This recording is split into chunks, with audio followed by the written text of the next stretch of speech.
Wala kasi sa tubig, wala main yan. Looking at another angle, the news side. I am Kenyon Nosita and I'm here at NU Manila for this year's Freshest Week to know the must-have essentials that every new Nationalian needs. The Freshest Week is back again this year, packed with energy and excitement as the new students parade around the campus, have fun with the booths, and participate in various activities prepared by the National University Central Student Government or NUCSG. Now, we're here to check out what are the essential things that our freshies are carrying around campus. Payong, electric fan, then lip tint. Number one payong kasi laging naulan ngayon, so mahirap ng basa kahit saan ka mapunta. Electric fan, mini electric fan na nabibili sa TikTok, maraming mura, para hindi haggard lagi. And lip tint, para hindi tayo mukhang maputla throughout the day. Top 3 essentials are umbrella.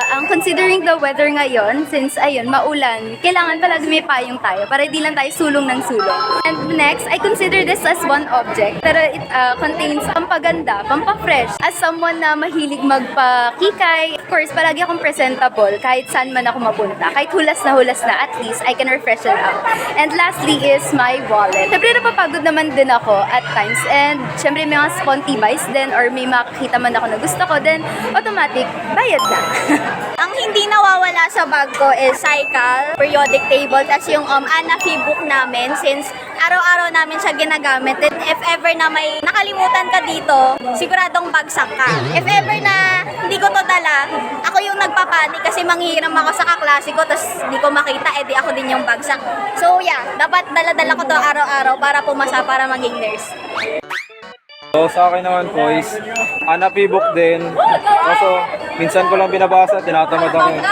Ay syempre ballpen, kailangan magsulat, notes. Plus, stay hydrated. Wala kasi sa tubig, wala main yan.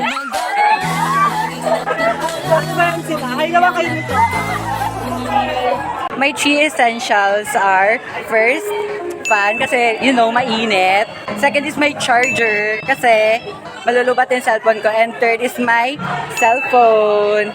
As Freshest Week concludes, our new students can see it as the opening scene of a very cutesy and mindful movie where everything they shared reveals a hint of what the story to come. And we're wishing a blockbuster college year ahead for our freshman students. For more contents like this, follow us NU The National. I am Kenyon Nosita of TNTV. Look at another angle, the news side.